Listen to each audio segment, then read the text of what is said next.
Mwezi wa 4, 2025 tulifika katika eneo la mahakama Kisutu kwa ajili ya kusikiliza kesi ya mwenyekiti.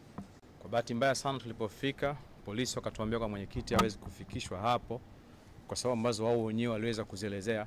Hatukuwa tumetoshirika na hapo. Kwa bahati tukawasiliana na katibu mkuu, akatuambia tusiondoke katika eneo hilo mpaka tukutane. Ila baada ya dakika kama 5 hivi askari wakatushusha kwenye gari, wakatuchukua wakatupeleka sehemu ambayo wao walikuwa wamedhamiria kutupeleka. Baada ya kutupeleka wakatulaza chini kwa kuelekea chini na wakaanza kutupiga vibaya. Walitupiga kipigo ambacho kwa kawaida binadamu wa kawaida ambaye hana makosa kikweli hastahili kupigwa, lakini tulipata kipigo ambacho hakustahili.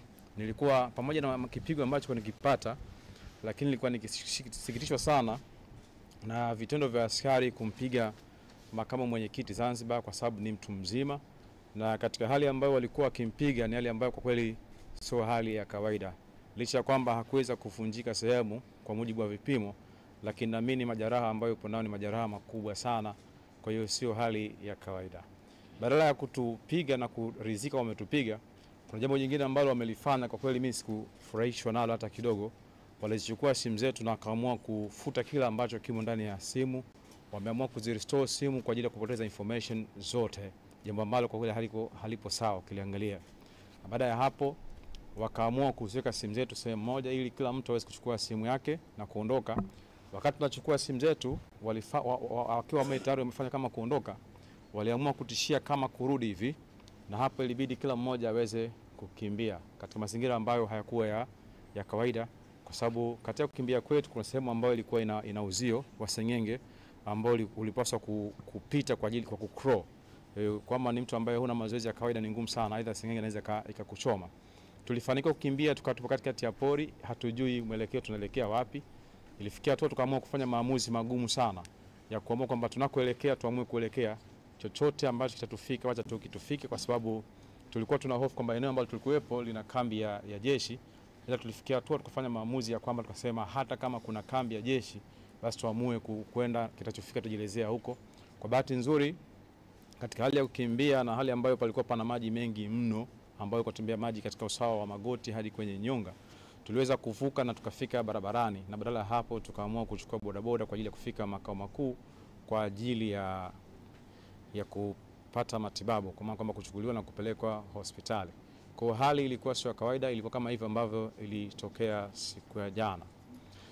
Kwa kumalizia niseme tu kwamba hali ambayo inafanywa na polisi Tanzania ambao wanasema ni wana jukumu la kulinda usalama wa raia na mali zao sio sahihi kabisa. Ni vitendo vya kikatili sana. Jambo ambalo kwa maoni yangu ni kwamba hivyo ambavyo wanatufanyia haina maana kwamba sisi wanatuvunja moyo, bali wanatutia ujasiri wa kupambana. Na kwa maana kwamba hivi ambavyo wanatufanyia maana kwamba vitatengeneza visasi vya muda mrefu sana. Na mimi naamini kwamba haya ambao wanatufanyia wametufanyia sisi, lakini vizazi vyao vitakuja kufanyiwa haya ambao wametufanyia sisi. Lakini kama haitoshi ni kwamba sisi ambao tupo hai leo katika mapambano, sidhani kama tunakubaliana na haya mambo. Kila mtu anakuwa na fikra zake, na nataka nimwambie Rais Samia kwamba anachokifanya kutunyamazisha ni kosa kubwa sana, kwa sababu binadamu yote anapitia katika hali tatu. Ni lazima binadamu apitie mambo matatu. Binadamu ana sifa ya kufikiri. Ukimzuia kufikiri inabidi atasema, atazungumza. Ukimzuia kuzungumza atatenda. Kwa hiyo sasa hivi tunasema tu, wanajaribu kutuzuia tusiseme. Kuna muda tutakaa kimya, tutakuwa tunafikiri sana. Siku tukitenda naweza hii nchi ikawa katika hali ambayo isiyokuwa ya kutarajiwa. Na sisi tuko mbele tunasema leo, ila kuna watu ambao wako nyuma hawasemi, wanafikiri na watatenda siku moja vitu ambavyo vitakuwa sio sawa.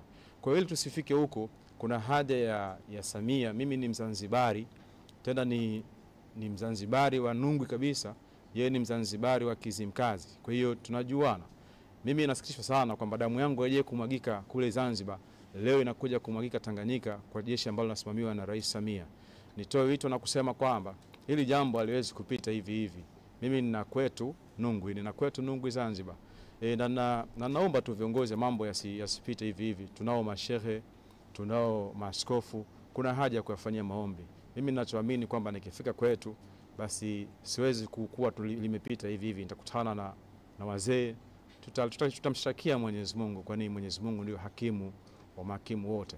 Na mwisho niseme kwamba Uislamu una aya moja ndefu sana ambayo inasema kwamba al-kisasu haku, kulipiza kisasi haki, ikiwa jicho kwa jicho, jino kwa jino, mkono kwa mkono, mtu kwa mtu. Ingawaji imekuja kumalizia kwa kusema kwamba kusamehe ni bora zaidi, lakini kwanza kabisa ilisisitiza kwamba unapofanywa kitu kibaya uangalie mustakabali wa kwamba uweze kulipiza kisasi au uweze kulipiwa fidia. Yangu mimi ni hayo, niwashukuru sana mchana huu na asanteni sana. Asante ndugu waandishi wa habari, naomba sasa tuelekee